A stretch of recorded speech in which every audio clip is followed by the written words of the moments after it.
ఒకవేళ ఆకులు వస్తే దీనిలో ఆకులు కూడా వేయచ్చు. ఇది మా ఫ్రెండ్ ఉష మాటల్లో ఇలాంటిది కావాలి అంటే మా ఇంట్లో ఉంది అని తెచ్చిపెడితే అది ఇంత పెరిగిన తర్వాత తీసాను. నూనెలో మన దగ్గర ఉన్న నల్లేరును బట్టి 1 స్పూన్ ధనియాలు, కొద్దిగా ఆవాలు, జీలకర్ర, పోపు గింజలు, అలాగే ఎండుమిరపకాయలు, కరివేపాకు ఉంటే కరివేపాకు వేసి వేయించిన తర్వాత ముందు దాన్ని మిక్సీ పట్టుకోవాలి. కర్ణ వెల్లుల్లి వేసుకొని మొత్తం వేగిన తర్వాత స్టవ్ ఆపేసి కొంచెం చల్లారిన తర్వాత రోట్లో అయినా నూరుకోవచ్చు, మిక్సీ అయినా పట్టుకోవచ్చు. పచ్చడి ఎప్పటికప్పుడు ఫ్రెష్గా చేసుకునే తినాలి. నిలువగా బోల్డంత చేసుకొని ఉంటే అది అంత బాగా ఉండదు. పైగా దాని ప్రయోజనాలు కూడా మనకు అందవు. దీనిలో చింతపండు దానికి తగినంతగా నానబెట్టి గ్రైండ్ చేసేటప్పుడు వేసుకోవాలి, లేదా ఇలా టమాటా పండు కూడా వేసుకోవచ్చు మగ్గించి. టమాటా మగ్గిన తర్వాత దాన్ని కూడా వేసి మిక్సీ పట్టేయడమే.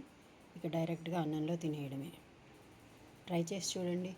ఆర్థరైటిస్ ఉన్న వాళ్ళకి, వాతపు నొప్పులు ఉన్న వాళ్ళకి ఇది అమోఘంగా పనిచేస్తుంది. అవి తగ్గడానికి నడవలేని వాళ్ళు కూడా పరిగెడతారు అని దీని గురించి చెబుతూ ఉంటారు.